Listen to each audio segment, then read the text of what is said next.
kwa huduma yenu na Mungu kwa tia nguvu kuwezesha. Sitakuwa siku ya matatizo ya kulia na kusaga meno.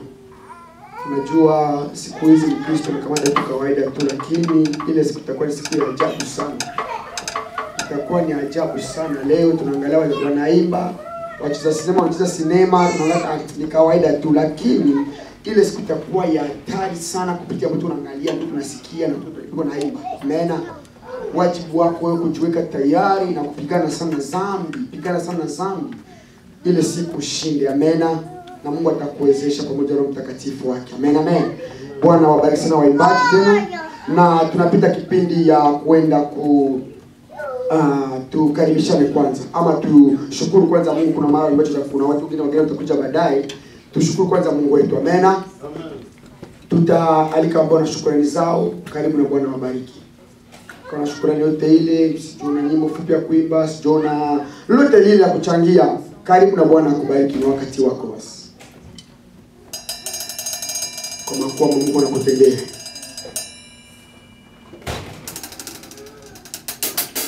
Ni muda wa shukrani. Na Bwana akubariki kama Bwana shukrani, na kama unayo mimi na watu unapikana mno sana. Karibu shukuru Mungu wako.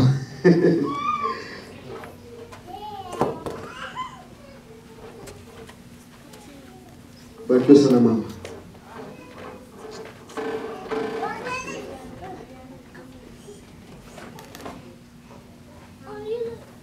Bwana asifiwe. Amen. Namshukuru Mungu kwa yote anaendelea kufanya kwetu. Kwa sababu kulala na kuamka kwa kweli haiko kawaida. Lakini ni muujiza tu kutoka kwa Mungu wetu. Sababu kuna wale tunaweza kwa tulilala pamoja na wao, lakini sasa wamelamuka ni wagonjwa. Wengine wako kwa mambo mbalimbali. Wengine sasa wamefungiwa, wengine maaksida, wengine saa zingine walifariki. Ikiwa mimi na wewe Mungu anaruhusu sasa tushikute ndani ya ibada, naona ni jambo la kuambia Mungu asante. Kuona tangu le 1er janvier mpaka date ya leo, ikiwa tunaweza kwa tuko wazima, ni jambo la kusema asante kwa Mungu. Kushukuru Mungu haiko mpaka Mungu mtu atendewe vitu fulani, lakini afya nayo ni ya muhimu kabisa. Kama unaona niko na afya leo kabisa, Mungu ameruhusu hivi, ni sharti nimwambie tu asante. Nashukuru Mungu kwa hili.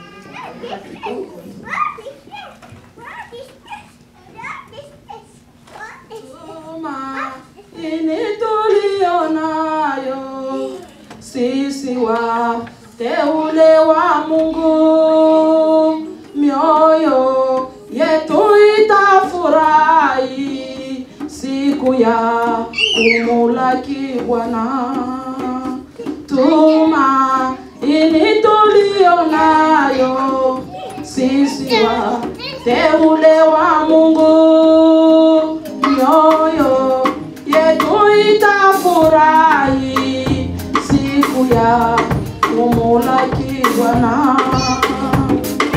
Siku zetu zikisha duniani, twaenda kwa Baba mbinguni. Tujitayarishe sote, Bwana yuaja kutuchukua. Siku zetu zikisha duniani, twaenda kwa Baba. Tujitayarishe sote, Bwana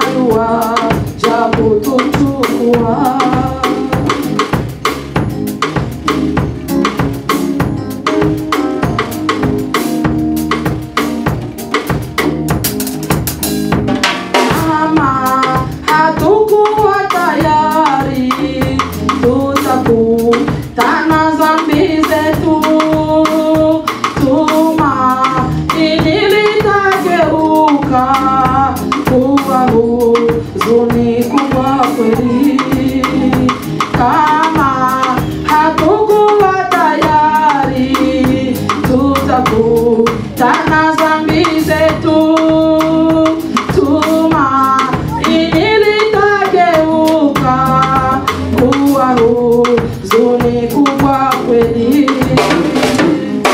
Siku zetu zikiisha duniani, twaenda kwa Baba mbinguni. Tujitayarishe sote, Bwana yuaja kutuchukua. Siku zetu zikiisha duniani, twaenda kwa Baba mbinguni. Tujitayarishe sote, Bwana yuaja kutuchukua.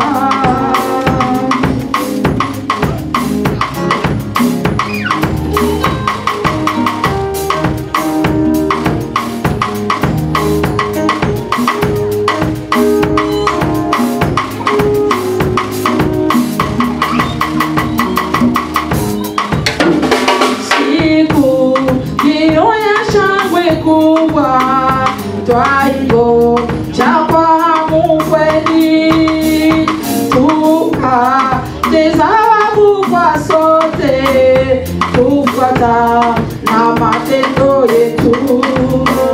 Siku hiyo ya shangwe kubwa, twaigo chapa hamu sana, tukatezawabu kwa sote, kufuata na matendo yetu.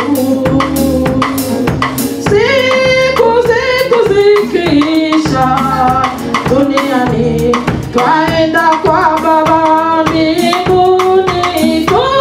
Tujitayarishe sote, Bwana yuaja kutuchukua. Siku zetu zikiisha duniani, twaenda kwa Baba mbinguni. Tujitayarishe sote, Bwana yuaja kutuchukua.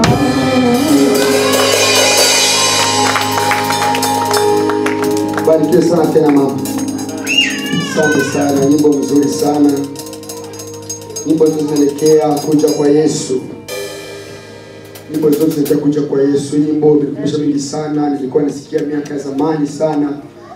Na nyimbo ya kujenga ya kubarikiwa sana mama tena. Bwana Yesu asifiwe sana. Unajua mitume kipindi walikuwa na Yesu walikuwa na woga, mashaka, aibu mengi sana, lakini siku Roho Mtakatifu alishuka akaikala maisha yao, kila kitu haya aibu yote ilitoka, aibu ilitoka, mashaka yalitoka na kila kitu kilitoka. Amena. Na jua vijana wetu nao pamoja na Mungu atawawezesha nao siku moja nao wanakuja hata kuhubiri hapa. Sio wacha kuitafika. Amena. Zaidi waendelee kuomba tu Mungu sana.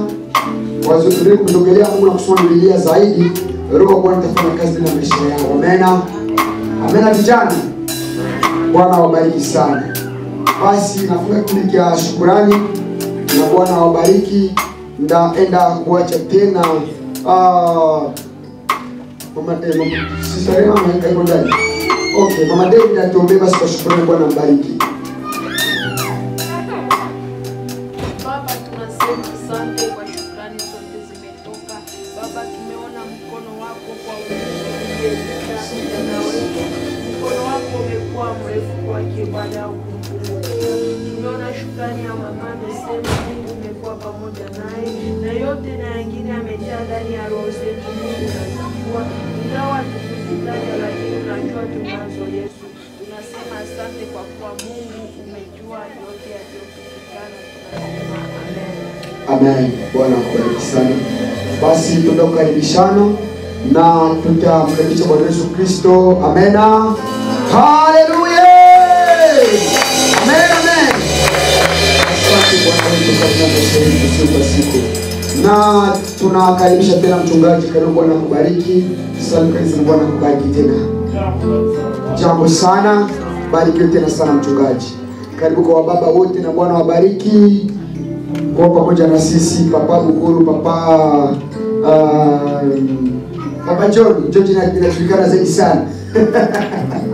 Bwana awabariki sana. Pamoja mimi pamoja, Bwana atubariki wote, amena. Na tunapenda sana Bwana kukakaa uhuru tena katikati yetu. Ubariki tena sana rafiki yetu. Kwa na wewe jioni ya leo, mama tulikuwa na wiki iliyopita. Bwana awabariki pamoja na watoto. Tunashukuru kwa yote, amena. Hatuna mgeni zaidi katikati yetu. Acha Bwana atubariki wote, amen. Basi kipindi kinapita nacho na bila kugawia tuenda kumsifu Mungu. Tuenda kumsifu Mungu. Tutasimama wote na wale wanahusika kwa sifa na mabudu. Karibu mbele basi tumsifu Mungu wetu. Kwa kuwa Biblia inasema na kila mwenye pumzi na msifu Bwana, amena. Sema na kila mwenye pumzi na amsifu Bwana. Kama una pumzi jioni ya leo, simama msifu Bwana. Kama hauna pumzi, basi kaa chini basi na Bwana atakuwezesha siku moja. Amena. Karibu na Bwana wabariki wa mama. Mama wa dada na wa mama pamoja na wote ambao wanajisikia. Amen.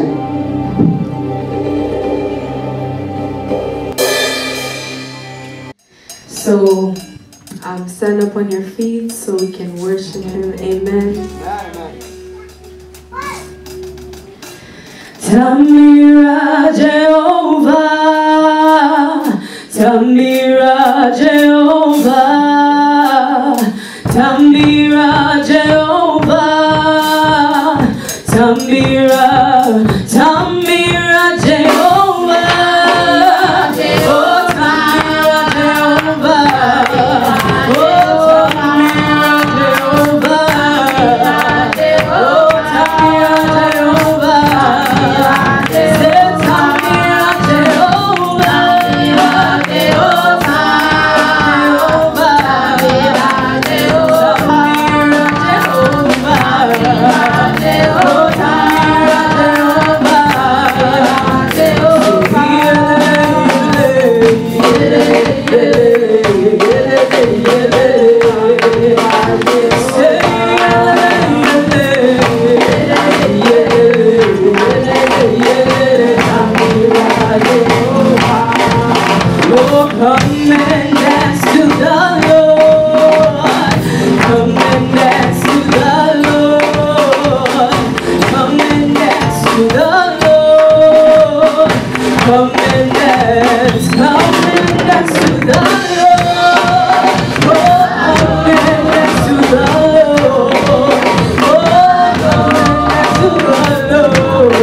Worship, hallelujah, hallelujah.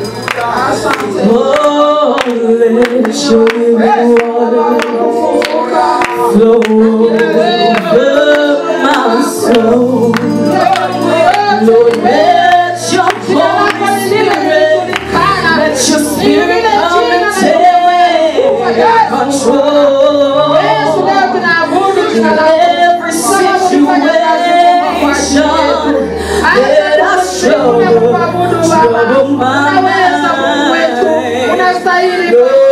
Unaweza kwa maisha yetu.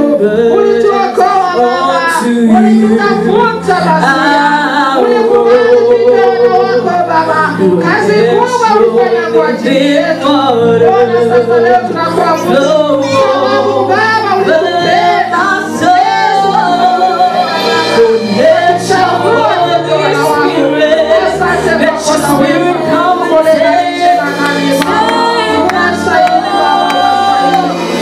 Every situation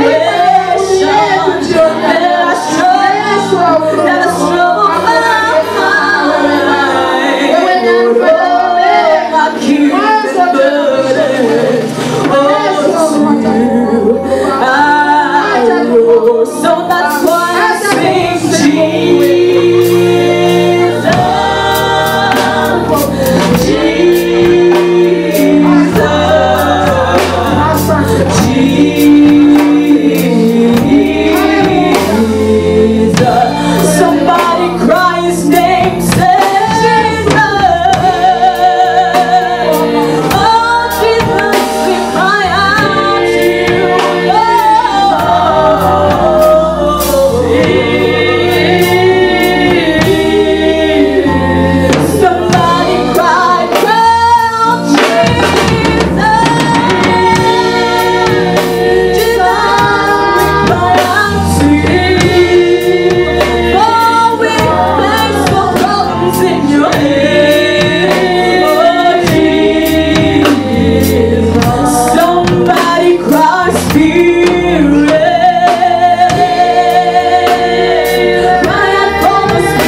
In every situation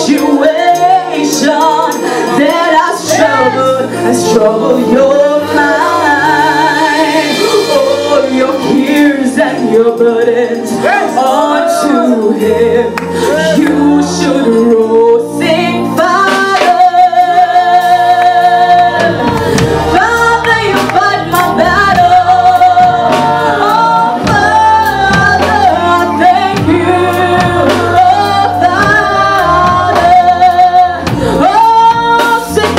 Jesus.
Jisikie kusifu Mungu wako, abudu Mungu wako.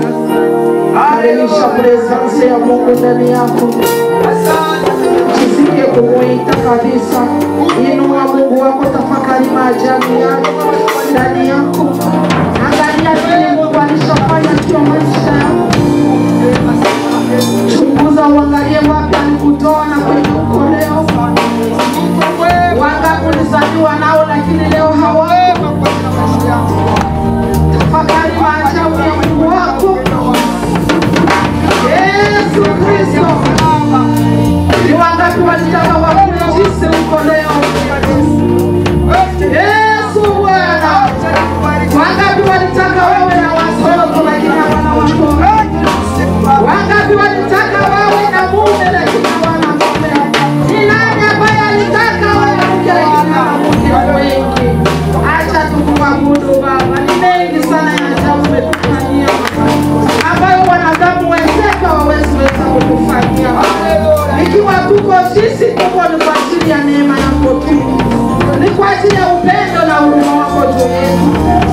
Ulitupenda Baba kutofautisha na vyote ndani ya ulimwengu. Ukakubali utuumbe kwa mfano wako Baba. Na ndio kwa maana tunakuabudu jioni ya leo. Asante Yesu. Tumekosa tuseme nini? Tumekosa tutafakari na mwanadamu. Tumetafakari maajabu yako yamepita kipimo chetu. Yesu Kristo. Uko Mungu na usiendelea kubaki Mungu. Uko yule aliyekuu milele na milele, wewe ni Mungu. Acha usifiwe na uinuke zaidi. Asante kwa wema wako. Tunashukuru. Amen.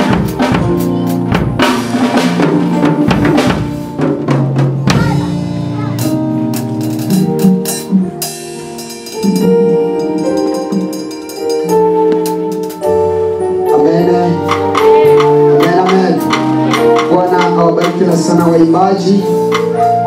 Awabariki sana kabisa. Sister Tamoy tutamuadopte mwa Kongomani. Amen. Misa kuita ni. Amen. Tutamuadopte mwa Kongomani. Uko tayari? Hapana? You ready? Oh yes.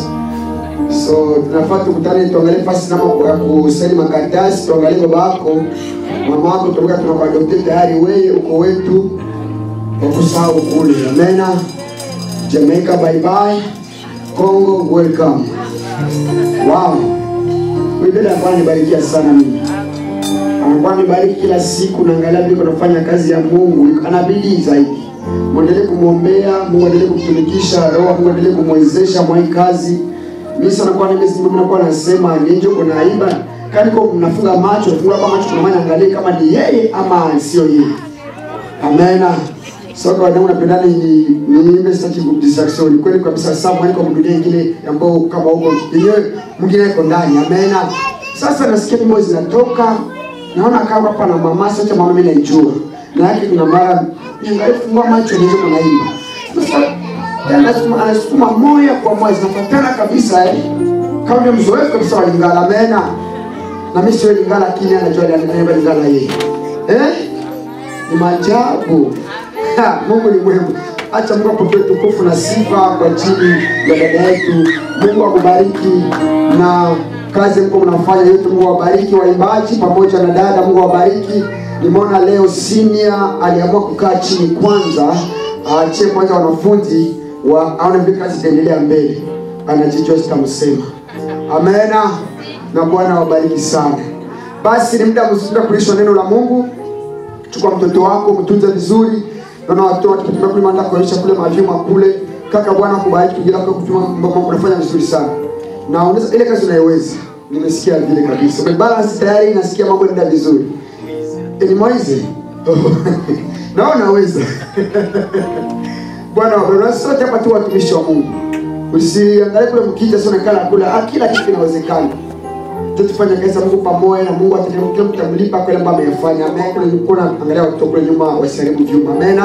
Na Bwana tubariki pamoja. Tunataka tusikie maneno ya Mungu tujoke tayari kwa kusikiza neno la Mungu, na tutaenda kuombea neno la jioni ya leo.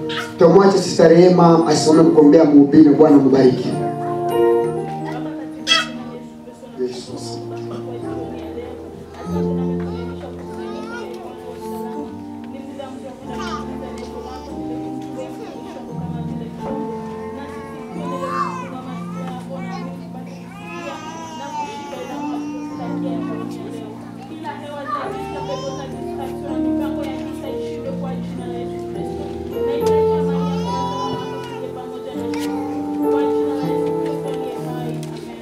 Amena.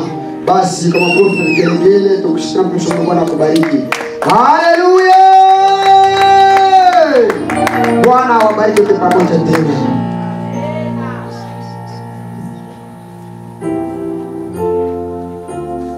Bwana Yesu asifiwe. Bwana Yesu asifiwe sana. Tunamshukuru Mungu mara tena kuonekana mbele yake jioni ya leo. Kuna wengi wameanza mwaka na leo hawako. Wewe na mimi hatukumpa Mungu kitu ili tuwe sai tuko wazima, ni kwa neema yake. Bwana Yesu asifiwe. Na tunataka kusikia maneno ya Mungu kidogo tu, kwa sababu kila siku wanasema mimi natumaka gizi naingia na tuko hapa. Aseme ndio mimi natumaka gizi naingia. Sasa mimi naona gizi ikishaanza ingia na haiko mizi yangu. Mungu atusaidie sana. Amen, amen. Mungu anajua giza litengeneza dunia. Kabisa. Aseme wengine watakuwa wanalala, na wengine watakuwa biko wanatumika, na wengine watakuwa biko majengo, na wengine watakuwa kumashamba, kisha Yesu anakuja. Ndio. Amen. Amen. Si ni kweli? Kweli. Sasa kwa wanalala. Yeah. Na sisi tuko mkanisa. Na wengine wiko wanajenga. Kila mtu kuna namna yake, ambayo ni kazi ambayo Mungu alikutilia hapa mtuni. Mungu atusaidie sana. Amen. Tutaangalia basi kitabu cha Daniel. Tuangalie ndani ya kitabu cha Daniel sura yake ya 3. Tamwacha baba John atatusomea pale kwa sababu tutasoma marefu. Kitabu cha Daniel sura yake ya 3 na mstari wake wa ataanza kwa 25 hadi 13.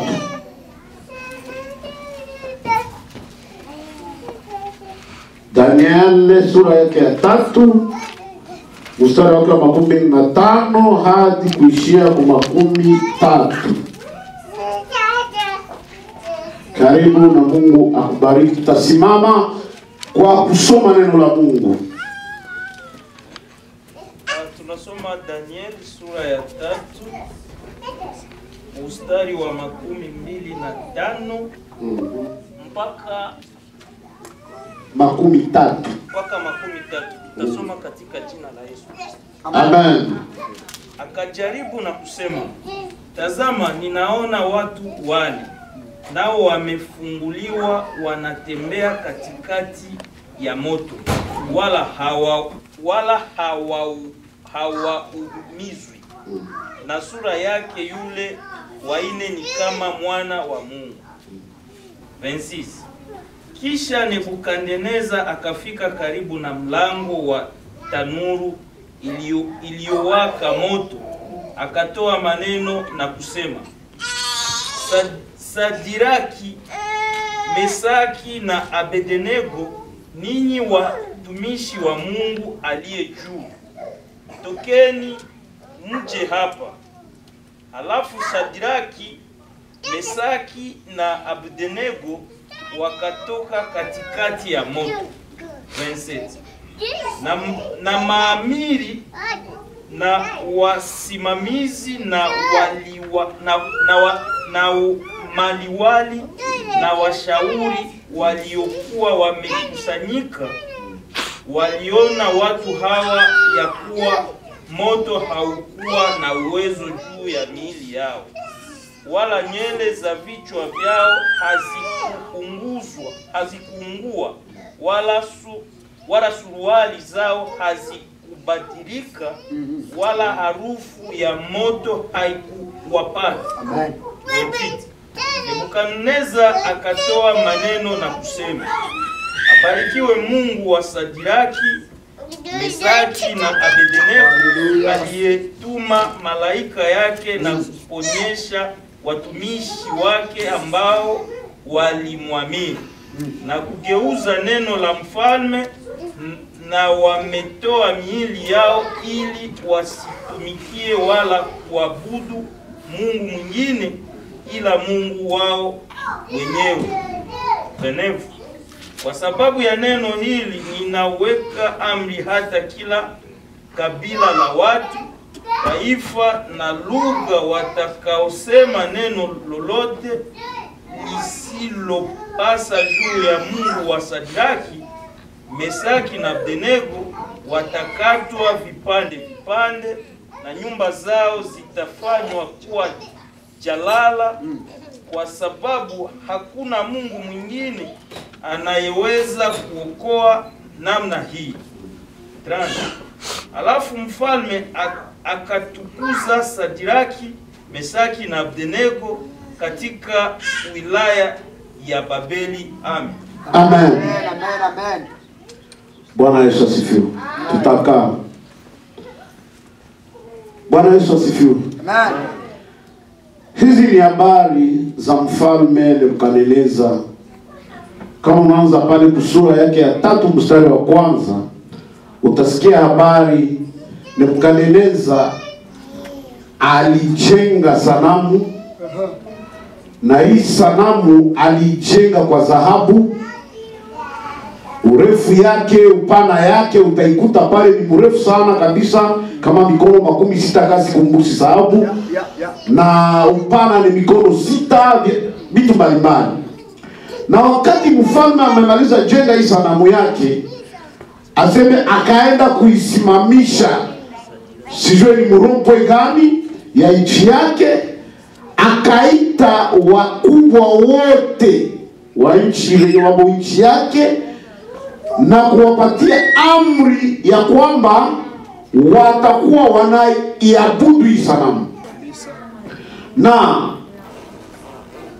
pale kulikuwa shuruti mbalimbali, watapiga filimbi, watapiga vinumbi, watapiga miziki, watapiga ngoma, kila mulio ya maana kila modele ya mulio ya ngoma. Wakati vile vitasikilikana batu yote, wakati ngoma ndio ya mwisho, wakati wanapiga kila mulio wa ngoma, nyie wote mnaanguka chini kuinamia ile sanamu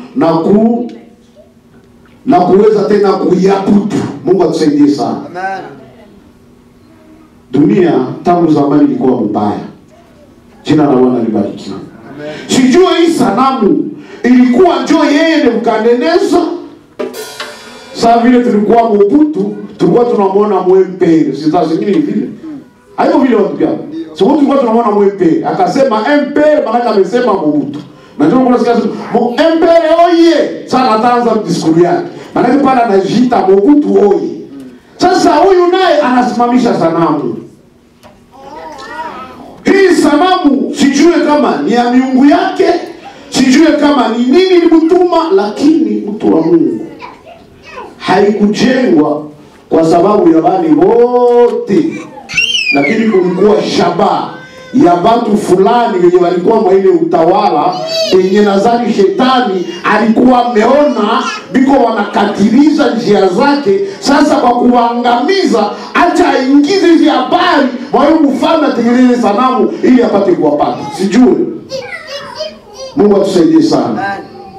Na wakati sanamu ilisimama, aseme wakaanza kuiabudu na kuinamia kwa mgombo wa muda.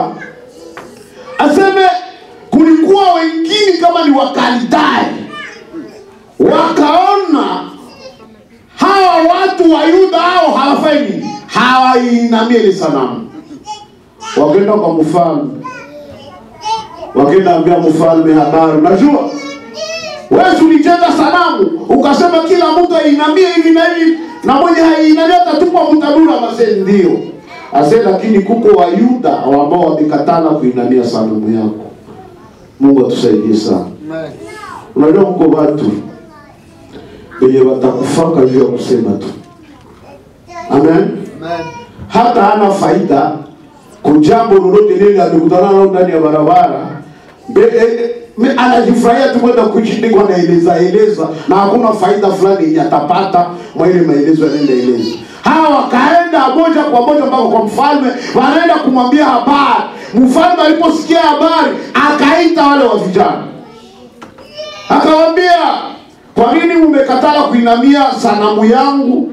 Aseme mmekatala kuabudu miungu yangu. Soma vizuri pale utasikia wanasema mmekatala kuabudu miungu yangu na sasa tena mnakatala kuinamia na sanamu yangu. Kisha akawapatia pale maneno makala, akawaambia sio mtasikia filimbi, minumbi, miziki, ngoma za kila aina zinapigwa, basi muiabudu ile sanamu. Na kama hamtafanya vile, basi tutaona ni nani Mungu mwingine mwenye atabatoa munini mumikono yangu mie mfano. Mungu atusaidie sana. Tutaona ni nani Mungu mwingine. Alafu hawa wengine wakasema kama ni vile mfalme Nebukadneza, sie hatuna jibu ya kujibia kwa maneno yako. Hiyo unasema ndio wewe akamwambia. Lakini Mungu wetu natumikiaka anaweza kutuokoa na ile moto yako. Na kama haiko vile mfalme aseme hatutai, maana banatamuonesha kama, na kama haiko kusema kama Mungu atatuokoa, kama ni kukufa tutakufa, lakini hatutainamia ile sanamu yako wala kutumikia miungu yako. Amen. Mungu atusaidie sana. Ase mfalme akasirika alikezi na bana. Hawa kumbewa mali, ase tungoe kesho, ile sango wanaongea naye wakamjibia. Alafu aseme akasirika, akatuma watu baende maongeze moto mara ngapi?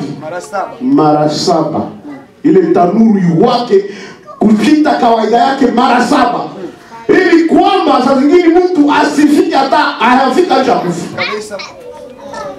Asema tena iwakisha kabisa. Sema alimaliza wakisha sana. Akatafuta watu wengine wenye haliko wa mjeshi yake, bafunge wale watu batatu, wakawafunga kwa mango yao, wakawafunga vizuri.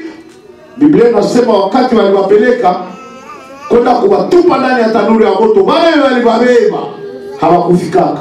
Mungu atusaidie sana. Kwa sababu Biblia inasema hasira ya mfalme ilikuwa ya haraka sana, na ikatuma akashindwa kujitayarisha namna jinsi wanaweza watupa mule. Sasa ngine wangelitengeneza hata vitu vya burefu vile wanatia kusudi vya tupe kule, lakini kwa sababu ilikuwa hasira ya haraka ilifanya peke yao wabebe. Sasa kuwalewa hapo moto kwa sababu iko makali sana, bale waliwalewa wakaanza kufa na bado benye walitupia hawaya kufa. Mungu atusaidie sana. Amen. Bale wenye wakati waliingia mule, hawa walienda watupa wote wakakufa pale, hawa wengine hao bakaingia ndani ya moto wanafungwa. Alafu mfalme aseme akatizama ndani ya moto, akaona watu waine ndio wako ndani ya ile moto. Na watu waine, huyo waine alikuwa anafanya nini? Alikuwa anafungula wale benye walifungwa. Ni kusema moto na nguo haikuweza kuzichoma. Sasa hivyo wafungule ile makamba, ile manguo akawafungula. Sasa hivyo anawafungula, mfalme yuko anaona. Ndio akaenda akauliza watu yaba, akauliza ndugu yangu, shauri wake, eske hatukutupa watu waine, watu watatu na walikuwa wanafungwa? Sasa ndio walikuwa wanafungwa na walikuwa watatu. Ase mbona sasa mimi naona ni waine na huyu moya waine anatafuta nani? Mwana wa Mungu. Mwana wa Mungu. Walikuwa washambona wapi? Mungu atusaidie sana. Mwana wa Mungu alikuwa hayamuonaka, alikuwa hayazaliwaka, alikuwa hajulikani, lakini pale mfalme akafanya, akasema anafanana mwana wa Mungu mwenye aliingia ndani ya moto kwenda kuwafungula. Mungu atusaidie sana. Alafu mfalme wakati ameshaongea ile, asia akazogelea kumulango wa tanuru, ndio akaenda uliza, akaenda kuambia kuwaita sasa Meshaki, Shadraki na Abednego, ninaamini kama kuko Mungu mwenye iko na uwezo kuliko mkono yangu mimi mfalme. Mungu atusaidie sana. Hizi habari mfalme ama adui yako ama yule ambaye yuko anatafuta maisha yako hawezi fikia kusema maneno kama haya kwa wakati hayaona ushindi ambayo wewe umefanya kwa kumshinda. Mungu atusaidie sana. Majaribu inakuya kumaisha ya mtu, si kwamba umekosea. Mungu atusaidie sana. Si kwamba umekosea. Kuna ile ambayo inaweza kukupata juu umekosea, na kuna ile ambayo inakuya si kwamba umekosea, lakini inakuya kwa sababu ya kupima imani yako. Mungu atusaidie sana. Inakuya kwa kupima imani yako. Na kama imekuya kwa kupima imani yako, wewe jiandae vizuri, kwa sababu nyuma ya hii majaribu ya kupima imani yako kuna kinye Mungu iko anaandaa.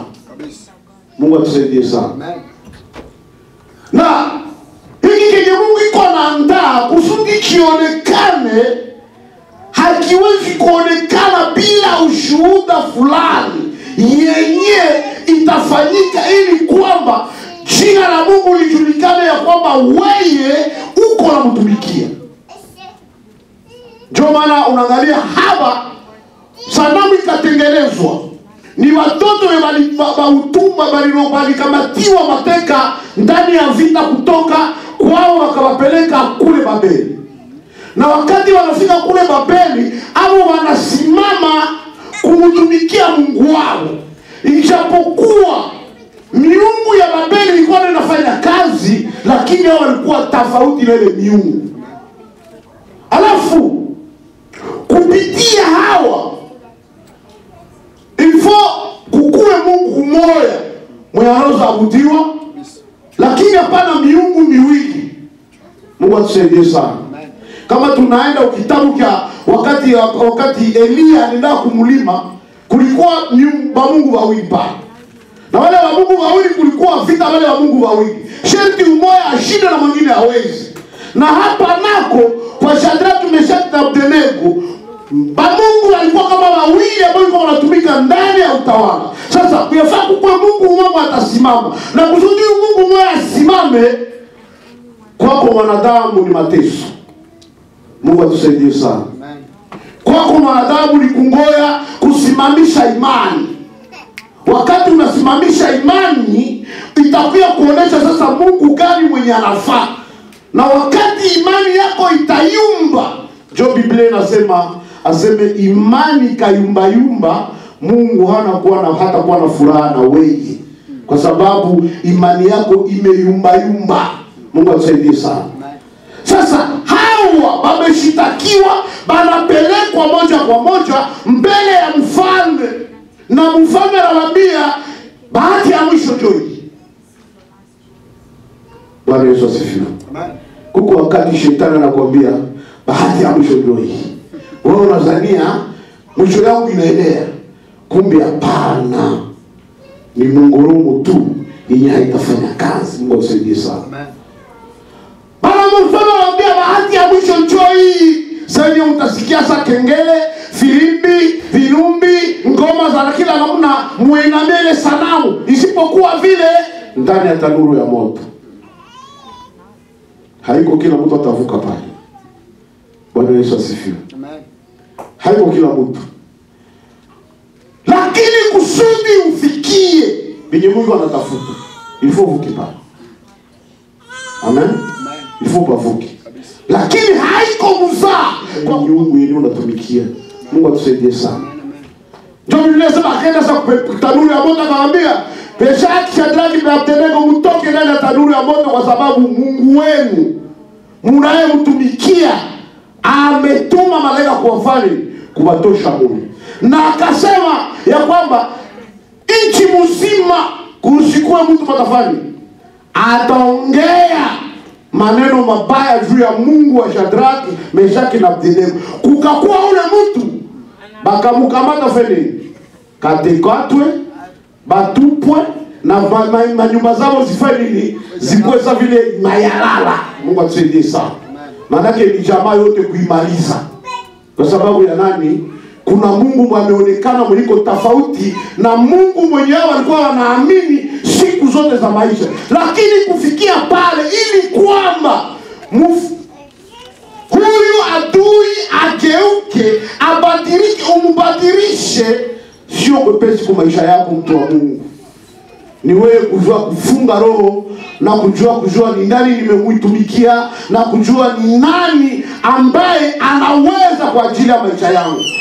Mkristo, wakati unatembea, wakati unaishi, jua ya kwamba mie ni tofauti na mie niko na uwezo ya kubadilisha yenye havinge ibadilika. Mungu atusaidie sana. Miaka ngapi hawa watu wangeniambia kile sanamu?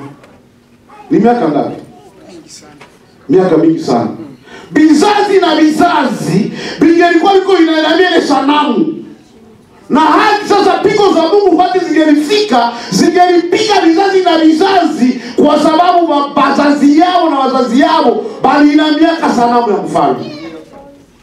Lakini kupitia watu watatu wa Mungu, hii amri ya mfalme katoshka, bakaitosha na wazile sanamu ya kwa tena na kazi. Kwa sababu utawala tangu pale na waza, sijue kama kwa matazizia kusadraki au Meshaki wala Abednego. Kwa wale walikuwa pale wanaona jinsi wanaume wanatoka mumoto, nguo yake haina kwa harufu ya moshi, mafuta yake alipakana njoo ile gari na munuka hako, nywele zake hazikupima hata kulungula kadogo, mwili yake iko sawa vile aliingia ndani, rangi ya nguo yake vile aliingia ndani. Nani mtazoea pale? Mtazoea pale? Hakuna. Utawala itakuwa sasa tunatumikwa na nani? Na wale. Mungu atusaidie sana. Kusudi Mungu akuinue. Kwanza kubali kujua kuamini.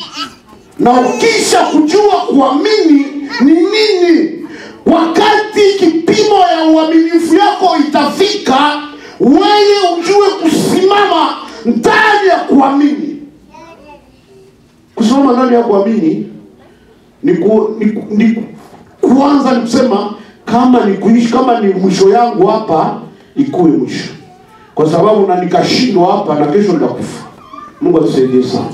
Kama unajua hata kesho nitakufa, saa hii kwa sababu ya kipimo kinafika, ukakumbuka kujua hata kama nikakufa saa hii na kesho nitakufa, kumbe yako mwenye kufe saa hii bahali hiki kitu nishindwe hiki kitu, utakuwa umekivuka. Lakini watu leo wanashindwa kuvuka pale kwa sababu wanahofia maisha. Anadhani maisha yangu itakuwa na, kumbe Mungu amemtia mumtihani ambayo ingelisaidia watu mingi kwa ile saa, lakini kwa sababu ya kushindwa yako zile roho za wale watu wote zinafanya zinaenda angamia kwa sababu yako mtu wa Mungu. Mungu atusaidie sana. Hawa watu ilifale wasimame na mfalme ili kwamba ile vizazi na vizazi, leo tuko tunalia Kongo, vita, mauaji, vitu gani. Wakati tuko watoto kukatokea Mobutu akageuza nchi jina, akasema inakuwa Zaire, kutoka mjina ya Kongo inakuwa Zaire, akatia parti yake. Benye walikuwa pale walikuwa wazima wanajua kitu gani kinafanyika. Kama Mobutu ataenda Goma, ilikuwa wiki mzima kazi haikwake. Batu yote asubuhi mikro inaanza na saa 11. Batu yuko na mbile ma mikro ile ule wa mikrofoni ule wa nani wa mapile ule. Mu quartier. Mulamuke saa inaenea tunataka enda kwa aeroport kwenda kugoya mu president. Wiki ile siku mtenda mnashinda aeroport, mnarudia, kesho tena mnaenda mnashinda kule, mnarudia, kisha siku ya 3 tu avyo zinaanza shuka. Avyo zake sasa. Ndio zinaanza shuka sasa. Zile na pale hayakuya. Pale wanasisha sama delegation yake. Pole ile ndio inaisha. Menyie kazi yenu ni kuenda asubuhi mnarudia magharibi. Mnaenda asubuhi mnarudia magharibi. Vile viko vinafanyika hasa kule. Ukaangalia michezo, manyongaji wanapitika kule ni hatari. Kucheza kabisa.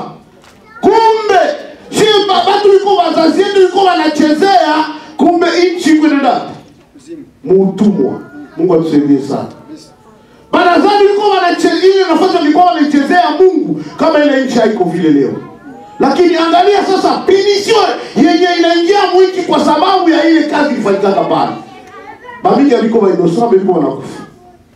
Bamingi ni wa innocent hawakuona hata kwa Mobutu, hawakuona hata kwa pesa za Mobutu, hawazimie ningali mtoto kwanza akili njoo niliona nilienda uza na enka bana nituma ndio za almeti pale.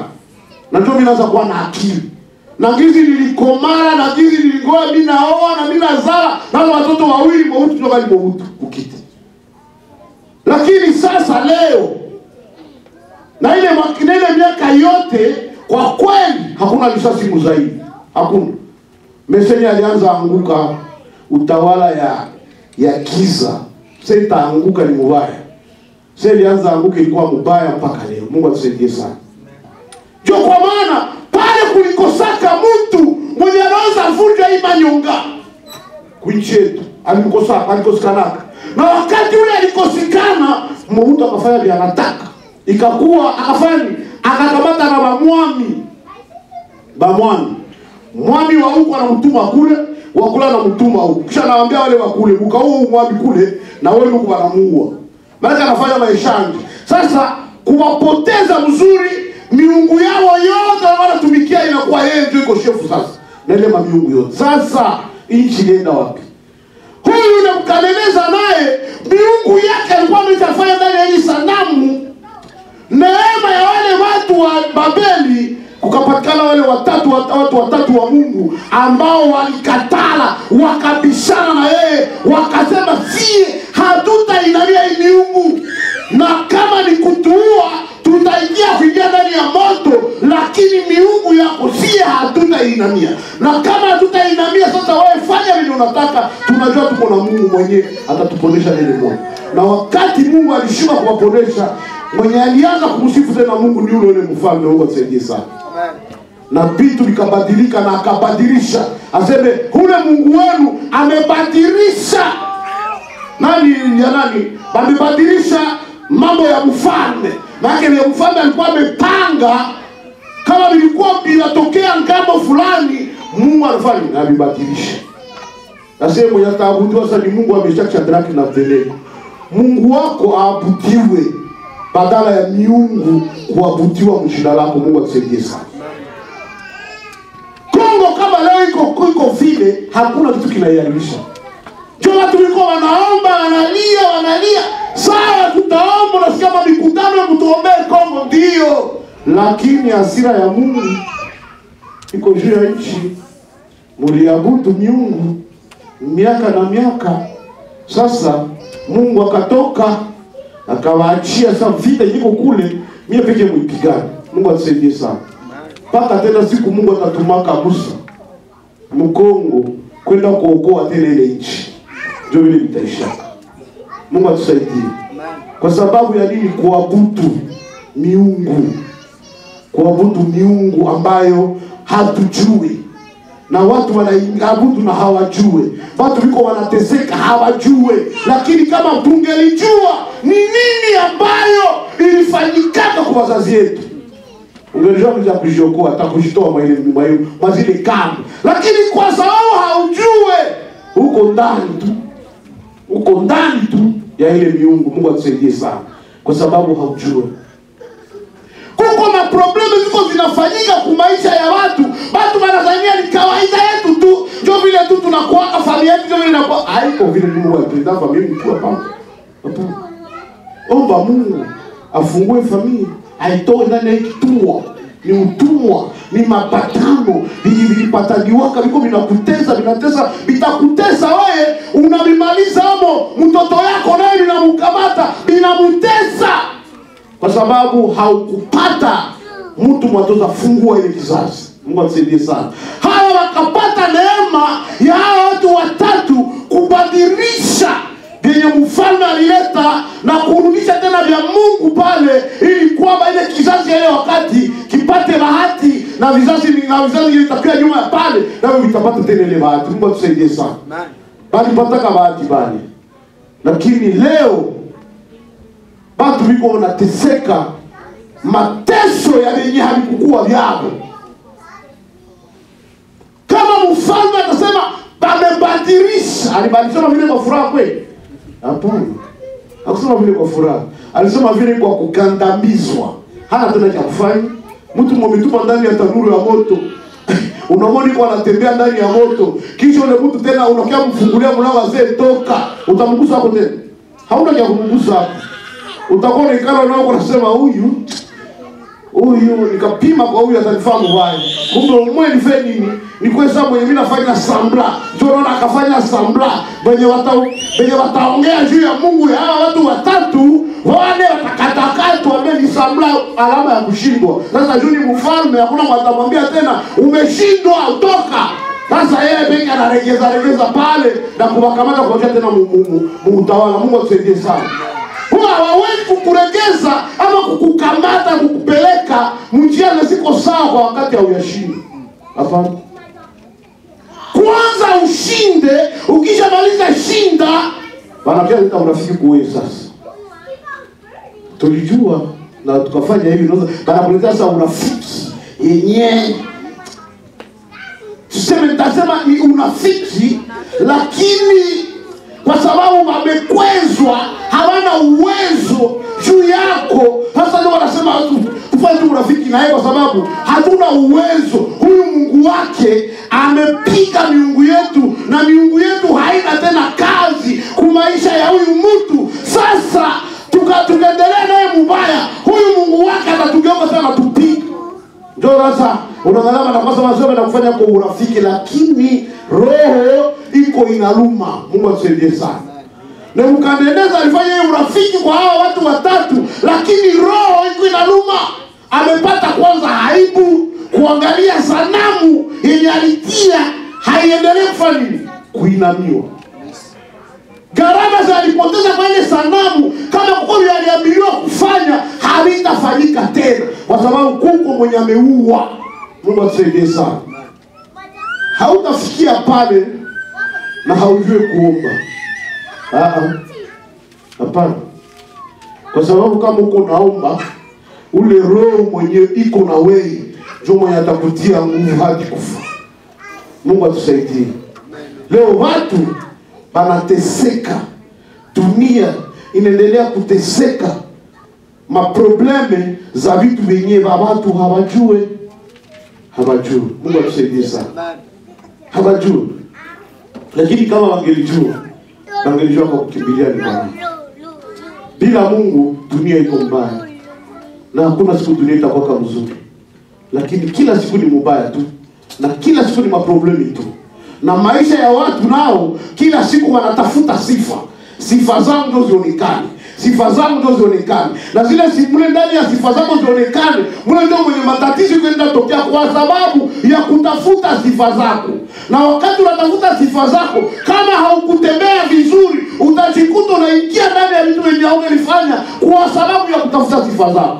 Mungu atusaidie sana. Na wakati utashindwa, unakutana watu wiko wanaenda wengine wanakuwa wenda wazimu. Wengine sio wanakuwa kila mtu kuna namna yake kwa sababu ameshindwa. Mungu atusaidie sana. Tumikia Mungu, kuwa na imani mbele za Mungu na ujue ya kwamba hakuna mwenye kujua Mungu.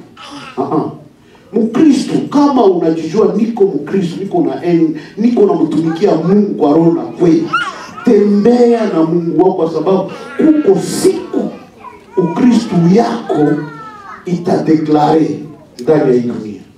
Mungu atusaidie sana. Kuko siku itadeklare mbele ya watu, mbele ya jamaa, mbele ya marafiki, mbele ya jamaa, ndani ya kazi, popote pale kwenye. Kuko siku ile Ukristo yako itadeklare, na wakati itadeklare utatoshwa chini kwenye wewe, unawekwa na unapandishwa juu. Sekunde moja. Sijue kama huyu Meshaki, Shadraka na Abednego wakati wametoka ndani ya tanuru ya moto, kama walikuwa watumishi wa kawaida, kama walikuwa watumishi wa kawaida. Walikuwa watumishi wa kawaida ndani ya utawala. Nadhani hapana. Hapana. Ile saa balitoka ndani ya moto, balitoka ndani na victoire. Na kama mtu amepata victoire, ameshinda, sio mshindi. Kati mtu ameshinda anapewa gani? Anapewa taji ya nini? Ya ushindi, kwa sababu ameshinda. Na wakati wale nao wametoka ndani ya ile moto, sijue kama walikuwa watumishi wa kawaida ndani ya gouvernement, walikuwa watumishi ndani ya gouvernement ya Nebukadnezar, lakini sasa walitoka mule na watu walikuwa kisha mfalme ni hao, kwa sababu wameshinda. Wakati unashinda, kuko kitu kule mbele yako. Ile ukawaida ndio ulikuwa kanayo inatoka baada ya kufanya mtu mwingine wakati umeshinda. Mungu atusaidie sana. Watu walikuwa wanapigana tugule kama marimuzi. Kama umeshinda utatembeza kushinda limuzini. Maana ndio unajiuzia, unakutana vitu na kuuzia kamata. Kwa sababu umeshinda kamata. Mungu atusaidie sana. Lakini kwanza ushinde. Kwanza upiganie imani yako. Na wakati unaipigania, utaangalia mwisho yayo itakuzalia matunda, sio machungu, matunda ya kuivya tena ya uzuri. Mungu atusaidie sana. Watu wiko wanatafuta matunda haraka haraka na bado hawafikia. Tuko nakula ya mbichi, yake iko makali, iko inaluma meno kwa sababu iko makali. Lakini wakati utakuwa mshindi, utakula ya kuivya. Na ile ndio utakula ya kuivya, hakuna mwenye atakufa. Unaona kama unakula kula ya kuivya, hakuna mwenye atakutafuta. Hakuna mwenye maana kila mtu Mungu atakuwa alisha kumtosha pembeni yako. Kila mtu mwenye alikuwa adui yako Mungu atakuwa rafiki yako. Mwenye alikuwa adui yako, maana kila wote tutasema nini tena kwa huko? Mwenye iko na Mungu wake, mwenye iko sawa vile. Sijue basi wewe ukuwe na simba njoo inakuchungaka, na mwingine iko na nini? Na imbwa. Sibi? Imbwa inachungaka, ule na mimi simba inanichungaka. Wakati tutakutana na ule mwenyewe anachungaka na imbwa, mimi nampiga kofi. Ataambia mwenzake nini? Asema basi huyu nikamgusa kusimba iko pale. Sibi? Ndavumilia tu. Nikamgusa kusimba iko pale sinimalize. Mungu atusaidie sana. Na wakati Mkristo ameshinda, zile simba ndio inakuwa iko pale. Ukataka Mungu wake siko pale. Nikapima tu taarifa mbaya. Hata mfalme Nebukadnezar pale alikuwa anasema Mungu wake iko pale. Nikapima tu taarifa mbaya. Kumbe umewasi nifanye nini? Nipoteze hii historia kwanza hapa ilikuwa jinsi biko. Mungu atusaidie sana. Kama umefikia kushinda, utavuna. Na vile utavuna vitakuwa viko vitamu. Na kama utashindwa, utakula vya mbichi. Na vile vya mbichi vitakuluma mtunga. Mungu atusaidie sana. Lakini tetea wokovu wako wakati unaofaa. Usiogope kwa sababu mungurumu ya shetani, hapana. Usiogope kwa sababu vita inasimama, hapana. Kama vita inasimama, na wewe simama kama vile mpiganaji. Kwa sababu kwenye kuko vita, sherti kuwe wapiganaji. Na kwenye hakuna wapiganaji hakukwake vita. Mungu atusaidie sana. Kama hakuna wapiganaji utasikia vita. Lakini vita ikakuya mbele kwa wapiganaji, watapigana ile vita. Na ndio maana wakati wewe uko mpiganaji, jua kama vita itafika. Na usipigane vita kwa kutetemeka, kwa sababu ukatetemeka utashindwa. Lakini kama utetemeke utaishinda. Mungu atusaidie sana. Hakuna watu kwenye utanaga kwenye nishasikia batu 12 au 13 balikuwa washindi kwa limoya muvita ya mutatu. Ndio maana wanasema imani yako sio imani yangu. Wewe unatembea na imani yako, mimi natembea na imani yangu. Usitumikie uimani ya mwenzako, wewe yako ndio yenyewe itakusaidia kwenye huko naenda. Mungu atusaidie sana. Vita ni vikali, lakini Bwana wa vita yuko pamoja na wewe. Na kama Bwana wa vita yuko pamoja na wewe, usiogope, kwa sababu kuna yule mpiganaji. Mungu atusaidie sana. Na wakati yule anasimama kupigania, sijui kama kuna kwake kitasalia. Hakuna kitu kitasalia.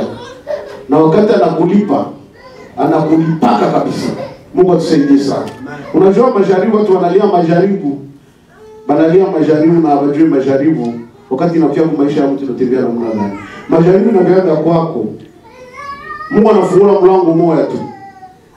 Kisha kama ni Mungu alifungulia mlango wa majaribu, anaruhusu na ule mdogo ile moya kabambi ndio iko inaonekana. Sasa kunabakia ule mdogo nao unakuwa unaingilia Mungu.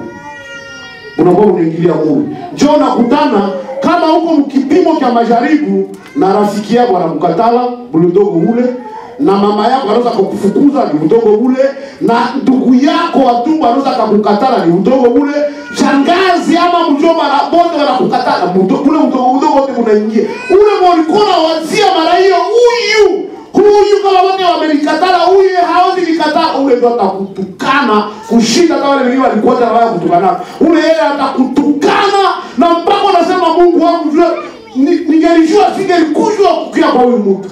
Kumbe Mungu yuko anaweza na ule mdogo wote uingie, kwa sababu anafanya hivi. Kwa sababu nyuma ya majaribu yako kusikotena kile kitakufuata. Amen. Ule wote ulishamaliza. Kisha sasa unamaliza majaribu, ukishamaliza majaribu, Mungu sasa anakubariki, kikituma anakujaribu na kikubariki. Sasa wale wote tena wanakuja sasa ni marafiki yako, lakini hakuna tena mwenye iko na uwezo juu yako, kwa sababu yao vyote ushamaliza, ushapita ndani. Kama ushajua kama huyu rafiki yangu kumbe alikuwa ananidanganya kwa rafiki yangu, utatembea naye na akili sasa. Ndio. Sivili? Yeah. Kwa sababu wanasema ndani ya shida ndio unajua gani? Ndio unajua kana rafiki, sivile? Na ndio unajua kana ndugu. Sasa wewe alikuwa mshida, sio utakuwa muraha yako. Sahau tu. Ya utakuwa utasahau tu. Lakini sasa kama kuomba, tuna kwanza fanya. Utafukuza. Bwana Yesu asifiwe. Hautafukuza ndio ndio aniko muhitaji. Haikuwa yeye. Ilikuwa kipindi yako na kipindi yako share. Angalia Yesu wakati wanamkamata. Petro alisema wewe mimi na wewe bado utakufa. Kwenye Yesu alimfanya Petro aliona hata. Kwa sababu ilikuwa haikuwa bure majaribu wote ulipasha ingia pale. Petro wanamwambia hiki anajikwepea yake. Wanamwambia tena hiki anajikwepea kwa sababu haiko kikombe yake. Ni kikombe cha Yesu. Mungu atusaidie sana. Lakini sasa sasa majaribu yetu tunashindwa juu ya nini? Wakati wanakukatala vile unaenda uko na chamba. Unaona? Unaenda uko na chamba. Ningalijua sikizelewa na mama wa hivi. Sasa ulijua nini ulitikauza basi. Mungu atusaidie sana. Asili ungelijua. Sasa ukujua ulishazaliwa. Kumbe haiko mama, lakini ni wakati yako. Na kama ni wakati yako, vumilia, punguza maneno. Mungu atusaidie sana. Kitakusaidia ni kupunguza maneno tu. Huyu alikukosea, usiambie hata jirani yako. Kama uko mama, usiambie hata bwana wako. Utaleta uadui kati ya bwana wako na ule mtu. Kama uko baba, usiambie bibi yako. Utaleta uadui kati yako na ule mtu. Kati ya bibi yako na ule mtu. Unaona? Kumimeza kwa sababu ni wakati yako. Unaimeza tu na kubakila kufunyanga wewe peke. Mpaka siku utaimaliza. Wakati utaimaliza bila kubitu vilishakuwa Pierre. Ndio sasa ule mtu anakuya, habari nzuri. Alishakula ugali anaushiwa Pierre. Anaenda ndio anaambia akili huyu alifanyanga hivi na hivi na hivi. Lakini tumsaidie tu. Kwa sababu uko wakati ya kucheka. Ndio wakati wakati ya kulia. Mimi nakwambia siku ya kucheka ule mama hata msongea ugali. Ni wao mama. Ni wao utamsonga.